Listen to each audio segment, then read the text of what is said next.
Hello everyone, I am Vasudev Monga and I welcome you to study IQ judiciary. और आज के इस पर्टिकुलर सेशन में हम एक ऐसे इंपॉर्टेंट केस लॉ की बात कर रहे हैं जो आपको किसी ना किसी एग्जाम में पक्का मिल ही जाना है। And it is a very important judgment बनसराय ललिता प्रकाश मिश्रा वर्सेस स्टैनली प्रकार 2006 Supreme Court judgment and it is based upon the doctrine of the extended estoppel. Sir, ये doctrine of the extended estoppel होता क्या है? एस्टॉपल के बारे में तो हमने सुना हुआ है, but doctrine of extended estoppel क्या है? एस्टॉपल क्या होता है? नॉर्मल सी बात है, जो यहाँ पे जिनको एस्टॉपल के बारे में भी नहीं पता, एस्टॉपल ये है कि आपको स्टॉप किया जा रहा है किस चीज से।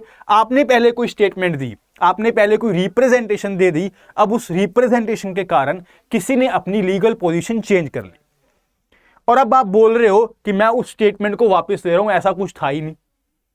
Eight that time what you are doing, you are blowing hot and cold at the same time. पहले आपने स्टेटमेंट दे दी, उस कारण किसी ने अपनी लीगल पोजीशन चेंज कर ली। अब जब वो वहां पे कुछ अफेक्ट हो गया, आप बोल रहे हो कि ऐसा कुछ था ही नहीं। एक सिंपल सा एग्जांपल दूं, अगर सचिन तेंदुलकर यहां पे बोलता है कि मैंने इस कंपनी के शेयर लिए हुए हैं और इस कंपनी में इन्वेस्ट भी किया हुआ है, बहुत अच्छी कंपनी है, और आप जाके उस कंपनी के शेयर ले लेते हो कि यार सचिन ने अगर इन्वेस्ट किया हुआ है तो पक्की बात है यहां पे तो वैल्यू बढ़नी चाहिए, और आपने ले लिए। बाद में वो कंपनी फ्रॉड निकली और आप सचिन तेंदुलकर के पास गए कि सर आपने तो बोला था कि बहुत अच्छी कंपनी है। सचिन तेंदुलकर यहां बोल देता है कि नहीं, मैंने तो कभी शेयर लिए ही नहीं। तो वो क्या कर रहे हैं उस टाइम पे? वो अपनी स्टेटमेंट से वापस आ रहे हैं। उस टाइम पे सचिन तेंदुलकर के ऊपर ये एस्टॉपल लग जाएगा कि अब ये स्टेटमेंट से वापस नहीं आ सकते। He will be liable because of the principle of the estoppel. ये आपका एस्टॉपल का प्रिंसिपल है नॉर्मल। आज हम बात करने वाले हैं डॉक्ट्रिन ऑफ एक्सटेंडेड एस्टॉपल की, कि भाई डॉक्ट्रिन ऑफ एक्सटेंडेड एस्टॉपल क्या बोलता है, which deals under section 116 and 117 of the Indian evidence act. Right, पहले फैक्ट्स देखेंगे इसके केस के, उसके बाद हम इसका लॉ पॉइंट समझेंगे कि 116 में एक्चुअली में दिया क्या गया हुआ है। Then we will frame the issue and after framing the issue we will go with the logical reasoning कि होना क्या चाहिए, and then we will come to the decision of the case. Right, now let's read the facts of this case. अब यहां पे जो मैंने red mark में किया उन्हें इसको आपको याद रखना है, स्पेशली दिस पर्टिकुलर डेट्स। यहां पे क्या है कि ऑन द 1 मई 1971 ए और बी का एक एग्रीमेंट होता है एज अ लाइसेंसर एंड लाइसेंसी। राइट, ए और बी का एक एग्रीमेंट होता है एज अ लाइसेंसर एंड लाइसेंसी। ए इस केस में है लाइसेंसर और बी है लाइसेंसी। राइट, अब इन दोनों में कुछ इश्यूज अराइज हो जाते हैं जिसके कारण बी सूट फाइल कर देता है किस चीज का, that on this particular date on 1 May 1971 यहां पे he is denying the title of the A, कि ए के पास इस प्रॉपर्टी का टाइटल ही नहीं था, तो जो ये मुझे प्रॉपर्टी दे रहा है एज अ लाइसेंसी वो दे ही नहीं सकता था। समझ रहे हो बात? क्या बोल रहा है कि इस दिन को, जिस दिन ये एग्रीमेंट हुआ था, on the date of this agreement 1 May 1971 को ए के पास इस प्रॉपर्टी के ऊपर कोई टाइटल ही नहीं था जिस प्रॉपर्टी का उसने मुझे लाइसेंस दिया। और ऐसा क्यों बोल रहा है? He is saying that I had an earlier agreement with one S के साथ मेरा यहां पे एक एग्रीमेंट था जिसने मुझे इस पोजेशन में लेकर आया। मैं इस घर पे आ गया एज अ लाइसेंसी, कुछ भी है, एज अ टेनेंसी नहीं बोल रहा हूं, टेनेंट के ऊपर भी सेम लॉ अप्लाई करेगा, 116 दोनों की बात करता है। मुझे एज अ लाइसेंसी एक जगह पे दे दिया गया। अब मुझे उस पोजेशन में आने को किसने बोला था? एस ने बोला था।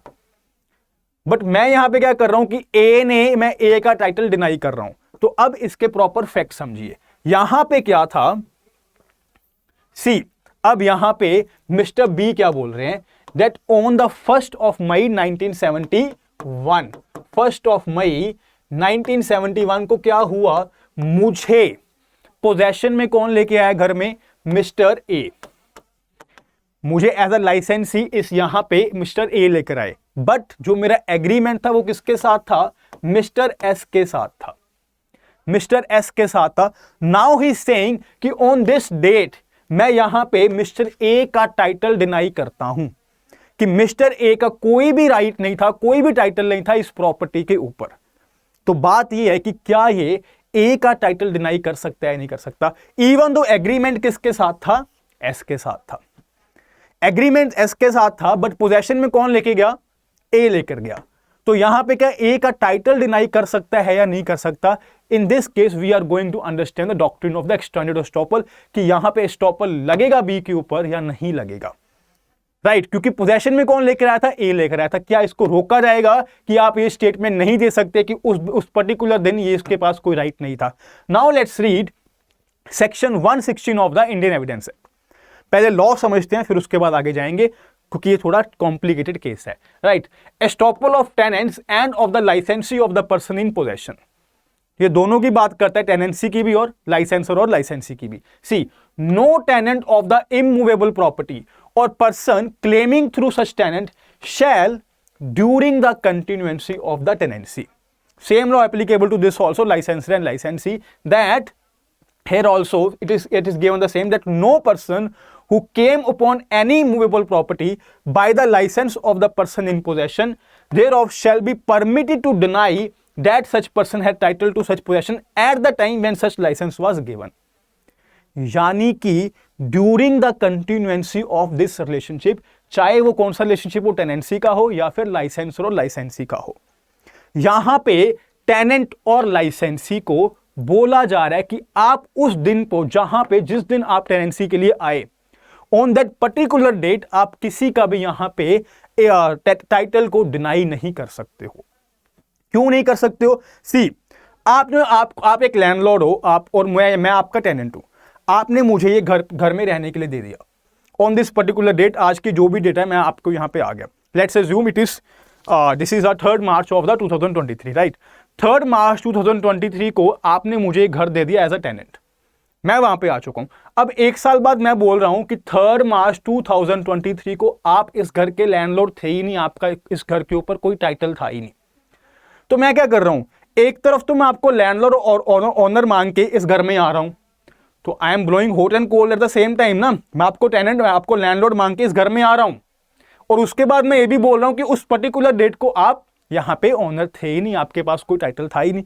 तो इस चीज में क्या बोल रहे हैं कि यहां पे एस्टॉपल लग जाएगा। इसको हम बोलते हैं doctrine of the extended estoppel, कि आप इस तरह की स्टेटमेंट्स नहीं दे सकते हो।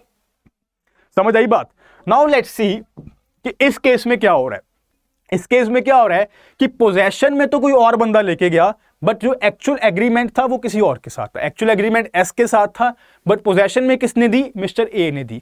तो बी यहां पे टाइटल किसका डिनाई कर रहा है? मिस्टर ए का कर रहा है। Now A contended that he had the constructive possession of the property. He is saying that even though S का यहां पे क्या था? एक्चुअल पोजेशन थी।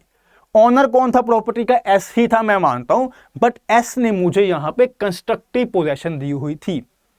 एक्स ने यहां पे मुझे अथोराइज किया हुआ था कि मैं ये प्रॉपर्टी किसी को on the grant of licence किसी को भी दे सकता हूं, right. So A contended that he had the constructive possession of the property as he was the owner and had authorised S to give the property on lease और licence basis. So he further contended that section 116 includes constructive possession as well as B and B cannot deny it। तो यहां पे issue किसके ऊपर घूम रहा कि भाई मान लीजिए एक बंदा तो था A और एक बंदा था S।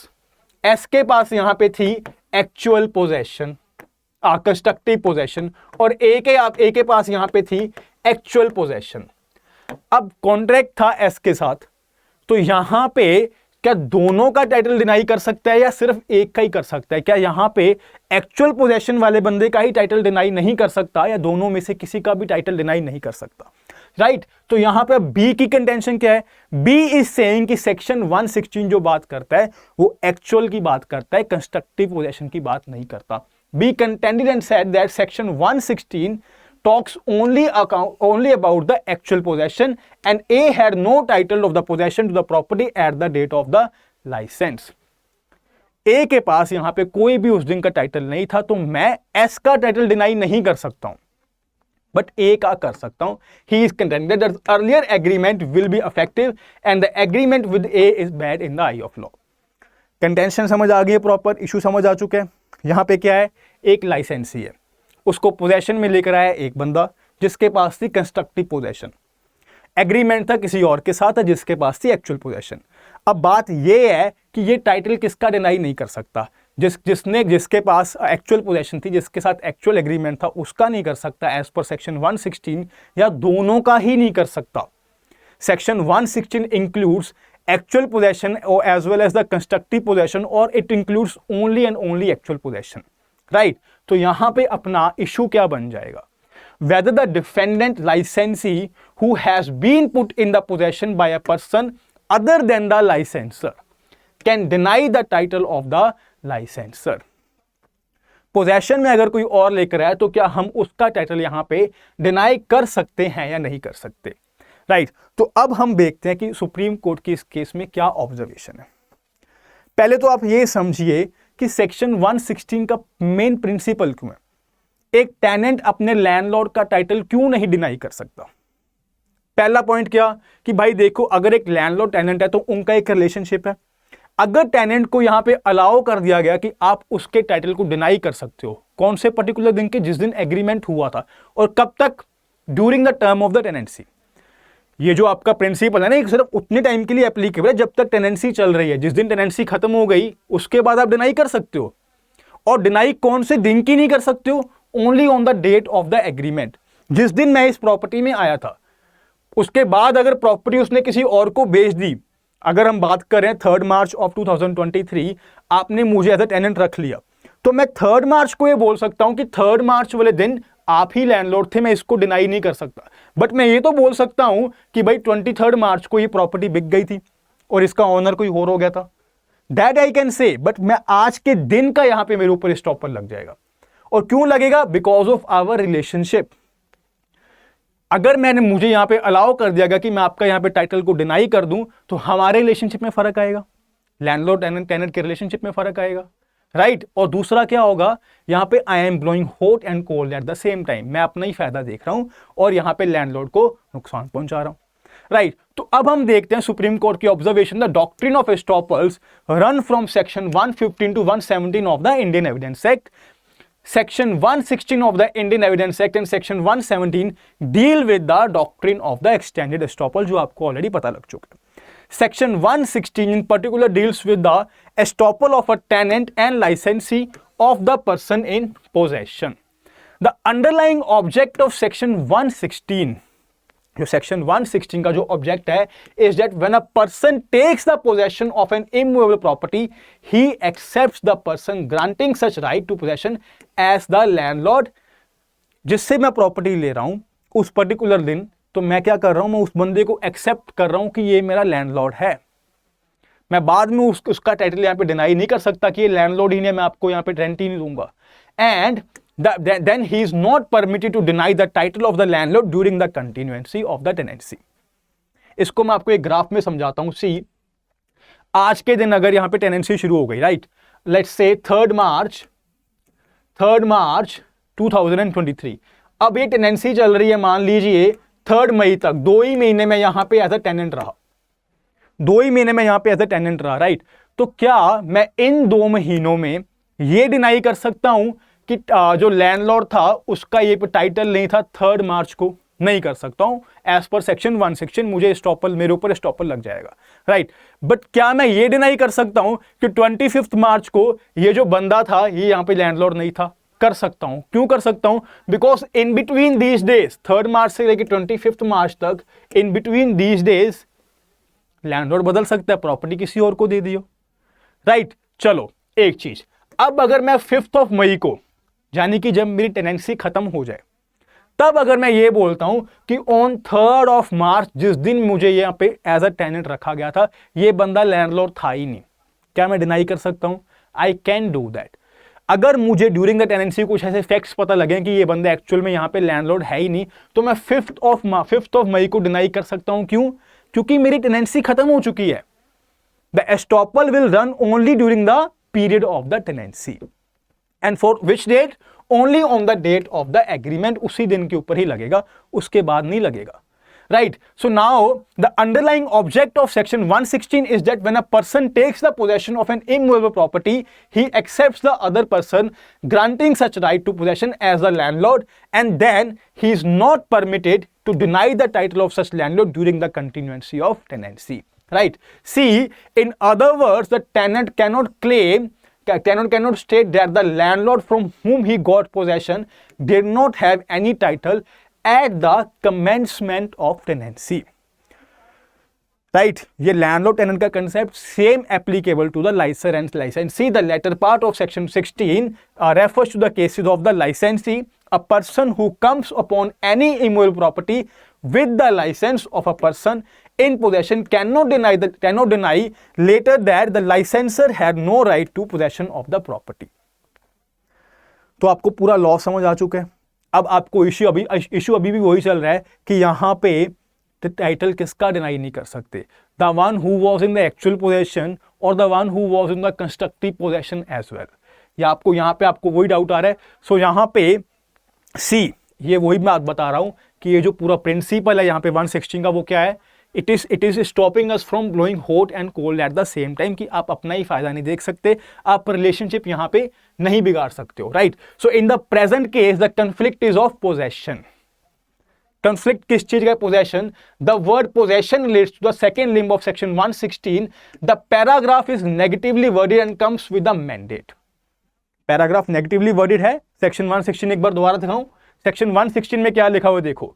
सी क्या लिखा हुआ यहां पे कि no person there shall be permitted to deny.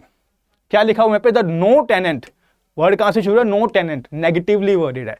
And क्या लिखा हुआ है, he shall not be permitted to deny and it is also mandatory.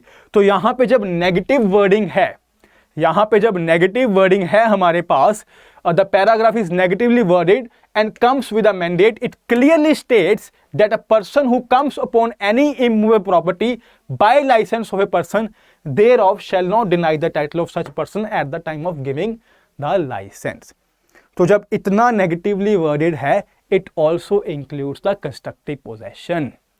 Just because यहां पे एक्चुअल पोजेशन S के पास थी और कंस्ट्रक्टिव पोजेशन A के पास थी, बट A was authorized ना, ए को यहां पे अथोराइज किया गया था ना कि आप प्रॉपर्टी किसी को लाइसेंस पे दे सकते हो. The one who is the owner he gave the permission to some other person कि आप इस प्रॉपर्टी को आगे लाइसेंस पे दे सकते हो. अब उस बंदे ने एक पर्टिकुलर डेट पे यहां पे बी को लाइसेंस पे दे दिया. अब बी उस बंदे की भी टाइटल को डिनाई नहीं कर सकता है. सो यहां पे कोर्ट ने क्लियरली बोला, the court in this case stated that when the word possession includes both actual possession as well as the constructive possession. So in this case, B got the possession from S, who was in the actual possession of the property. The constructive possession was still with Mr. A, and that is why he cannot even deny the title of the A who had the constructive possession. Thus, when B got the license from S, he cannot deny the title of the A with respect to the possession on the date of the getting license. कौन से दिन की, 1 May 1971 वाले दिन ही, उसके बाद वाले दिन को वो कभी भी स्टॉपल नहीं लगेगा. So in other words, even when B was put in the possession by S, he can not deny the title of the actual possessor, that is A. Right. तो आई होप आपको पूरा का पूरा law यहां पे clear हो गया होगा, सेक्शन 116 का, डॉक्ट्रिन ऑफ एक्सचेंज स्टॉपल का. अगर आपको ना समझ आए तो आप मुझे कमेंट बॉक्स में पूछो, नेक्स्ट लेक्चर में पूछो, लाइव सेक्शन में पूछो. I will answer all your queries.